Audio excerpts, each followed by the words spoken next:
ബിനോയ് വിശ്വത്തിന്റെ ഇതുവരെയുള്ള രാഷ്ട്രീയ പ്രതികരണ ശൈലി നമ്മൾ പരിശോധിച്ചാൽ അതിന് വിപരീതമായ കുറച്ചുകൂടി കർശനമായ ഒരു സമീപനത്തിലേക്ക് ബിനോയ് വിശ്വം വന്നുവെന്ന് വ്യക്തമാകുന്ന പ്രതികരണങ്ങളാണ് അല്പം മുമ്പ് ഉണ്ടായത്. തങ്ങൾക്ക് സ്വീകാര്യമായ നിർദ്ദേശങ്ങളല്ല മുഖ്യമന്ത്രിയിൽ നിന്ന് ഉണ്ടായത് എന്ന കാര്യം ബിനോയ് വിശ്വം അടിവരയിട്ട് പറയുന്നുണ്ട്. അതിൽ യുക്തമായ തീരുമാനം എന്താണെന്ന് എടുക്കാൻ കമ്മ്യൂണിസ്റ്റ് പാർട്ടിയുടെ നേതൃത്വത്തിന് ശേഷിയുണ്ട് എന്നുകൂടി അദ്ദേഹം പറഞ്ഞു വെക്കുന്നു. അപ്പോൾ CPI ഇതുവരെ സ്വീകരിച്ചിരിക്കുന്ന നിലപാടിൽ മാറ്റമില്ല. എന്നാൽ CPIയുമായുള്ള ചർച്ചയിൽ മുഖ്യമന്ത്രി വെച്ച പ്രധാനപ്പെട്ട നിർദ്ദേശം എന്ന് പറയുന്നത് ഈ PM ശ്രീ പദ്ധതിയുമായി ബന്ധപ്പെട്ട കാര്യങ്ങൾ നടപ്പിലാക്കാൻ ഒരു സബ് കമ്മിറ്റി രൂപീകരിക്കാം എന്നതാണ്. ആ സബ് കമ്മിറ്റി രൂപീകരണം എന്ന നിർദ്ദേശം CPI തള്ളിക്കളയുന്നു എന്നുകൂടിയാണ് ഇപ്പോൾ ആ വിവരമാണ് നമ്മൾ പുറത്തുവിടുന്നത്. അതായത് സബ് കമ്മിറ്റി രൂപീകരിച്ചും മറ്റും കാര്യങ്ങൾ വൈകിപ്പിച്ച് ഈ പ്രശ്നങ്ങൾ വിവാദം കെട്ടടങ്ങിക്കാൻ അല്ലെങ്കിൽ CPIയുടെ രോഷം തണുപ്പിക്കാനുള്ള ഒരു ആസൂത്രിതമായ ശ്രമം എന്നതിനപ്പുറത്തേക്ക് ആ സബ് കമ്മിറ്റി നിർദ്ദേശത്തെ CPI യാതൊരു വിലയും കൊടുക്കുന്നില്ല, യാതൊരു തരത്തിലും ഗൗനിക്കുന്നില്ല എന്നതാണ് വസ്തുത. എന്നാൽ ഈ കാര്യത്തിൽ സബ് കമ്മിറ്റി എന്നുള്ള നിർദ്ദേശത്തിൽ ആത്മാർത്ഥതയുണ്ടെങ്കിൽ അതുവരെ PM ശ്രീ പദ്ധതിയുമായി ബന്ധപ്പെട്ട ധാരണാപത്രം മരവിപ്പിച്ചു നിർത്തണം എന്ന മറു ആവശ്യമാണ് CPI അങ്ങോട്ട് വെച്ചിരിക്കുന്നത്. അത് മുഖ്യമന്ത്രിയും അത് അംഗീകരിച്ചിട്ടില്ല. എങ്കിലും CPIഎമ്മിന്റെ ഭാഗത്തു നിന്ന് മുഖ്യമന്ത്രിയുടെ ഭാഗത്തു നിന്ന് ഉണ്ടായിരിക്കുന്ന നിലപാടുകൾ ശുഭോദർക്കമാണ്. അവരുടെ കർശന നിലപാടിലായി വന്നിരിക്കുന്നു. കാര്യങ്ങളുടെ ഗൗരവം മുഖ്യമന്ത്രിക്ക് കൂടി ബോധ്യപ്പെട്ടിരിക്കുന്നു. മന്ത്രിസഭാ യോഗത്തിൽ നിന്ന് വിട്ടുനിൽക്കുന്ന അടക്കമുള്ള നടപടികളിലേക്ക് പോകരുത് എന്ന് മുഖ്യമന്ത്രി അഭ്യർത്ഥിച്ചിട്ടുണ്ട്. എന്നാൽ നാളെയും ചർച്ചകൾ നടക്കാനുള്ള സാധ്യതയുണ്ട്.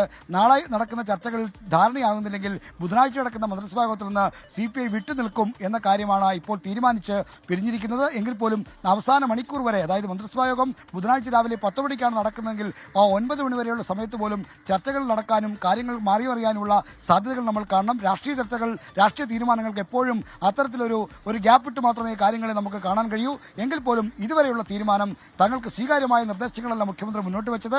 അതുകൊണ്ട് PM ശ്രീ പദ്ധതിയുമായി ബന്ധപ്പെട്ട നിലപാടിൽ കടുകിട മാറ്റമില്ല.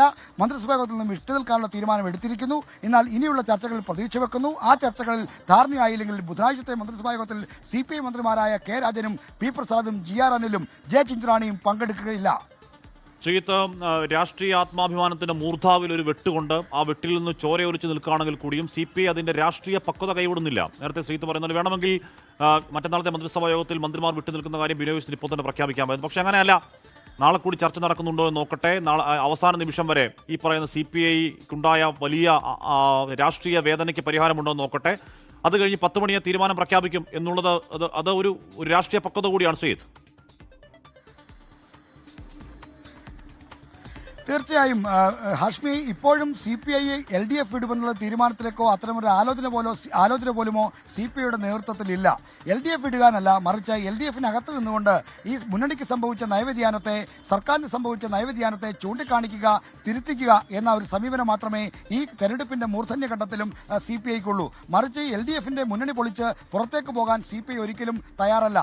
CPIയുടെ കഴിഞ്ഞ ദിവസം നടന്ന സംസ്ഥാന സെക്രട്ടറി യോഗത്തിൽ ഇത്തരത്തിലുള്ള ഒരു കാര്യത്തെപ്പറ്റി CPIയുടെ ദേശീയ സെക്രട്ടറി അംഗം K പ്രകാശ് ബാബു വിശദീകരിച്ചത് ഇങ്ങനെയാണ്. എന്തിനാണ് ഇപ്പോൾ LDF വിടണമെന്നൊക്കെ ചില അഭിപ്രായങ്ങൾ പല കോണുകളിലും ഉയരുന്നുണ്ട്. എന്തിനാണ് നമ്മൾ LDF വിടുന്നത്? നമ്മൾ ശരിയായ ദിശയിലാണ് മുന്നണിയുടെ രാഷ്ട്രീയം ഉയർത്തിപ്പിടിച്ച്, മുന്നണിയുടെ നയപരിപാടികൾ ഉയർത്തിപ്പിടിച്ച് മുന്നോട്ട് പോകുന്നു. അപ്പോൾ നമ്മൾ എന്തുകൊണ്ട് LDF വിടണം? അതിന്റെ ഒരു ആവശ്യവുമില്ല. അപ്പോൾ LDF വിടണമെന്ന ആവശ്യത്തെ അത്തരത്തിലുള്ള വാദങ്ങൾ ഉയർത്തി മുന്നണിയുടെ പ്രവർത്തകരോ അല്ലെങ്കിൽ CPIയുടെ പ്രവർത്തകരോ നേതാക്കളോ ഉന്നയിക്കുകയാണെങ്കിൽ തന്നെ എന്തിന് തെറ്റായ നയങ്ങളിലൊന്നും പോകാത്ത, തെറ്റായ രീതിയിലേക്ക് വ്യതിചലിക്കാത്ത തങ്ങളെന്തിന് LDF വിടണമെന്ന മറുവാദമാണ് CPI ഉയർത്തുന്നത്. അതുകൊണ്ട് തന്നെ രാഷ്ട്രീയ പക്വതയുള്ള ഒരു സമീപനം CPI ഈ ഘട്ടത്തിൽ സ്വീകരിക്കുന്നു എന്ന് പറഞ്ഞാൽ പോലും പാർട്ടിക്കകത്ത് വലിയ തോതിൽ പ്രതിഷേധം നിറഞ്ഞു പോകുന്നുണ്ട്. അതിന്റെ പ്രതിഫലനമാണ് മന്ത്രിസഭാ യോഗത്തിൽ പങ്കെടുക്കേണ്ടതില്ല എന്ന തീരുമാനം. എങ്കിൽ പോലും നാളെയും ചർച്ചകൾ നടക്കാനുള്ള സാധ്യതയുണ്ട്. മുഖ്യമന്ത്രി കേരളത്തിലുണ്ട്. നാളെ അദ്ദേഹം തൃശ്ശൂരിലെ പുത്തൂർ സുവോളജിക്കൽ പാർക്കിന്റെ ഉദ്ഘാടന ചടങ്ങിലടക്കം പങ്കെടുക്കുന്നുണ്ട്. അപ്പോൾ നാളെ ടെലിഫോണിലെങ്കിലും ചർച്ചകളും ആശയവിനിമയം നടക്കാനുള്ള സാധ്യതയുണ്ട്.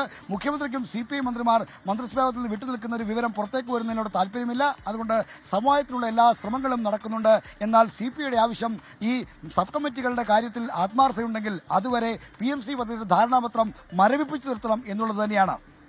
ലോകത്തെവിടെയായാലും ഏത് സമയത്തും 24 വാർത്തകളും ഓഗ്മെന്റഡ് റിയാലിറ്റി പാക്കേജുകളും എക്സ്പ്ലെയിനറുകളും വിശദമായി കാണാൻ ഞങ്ങളുടെ YouTube ചാനൽ നിങ്ങൾക്ക് സബ്സ്ക്രൈബ് ചെയ്യാം.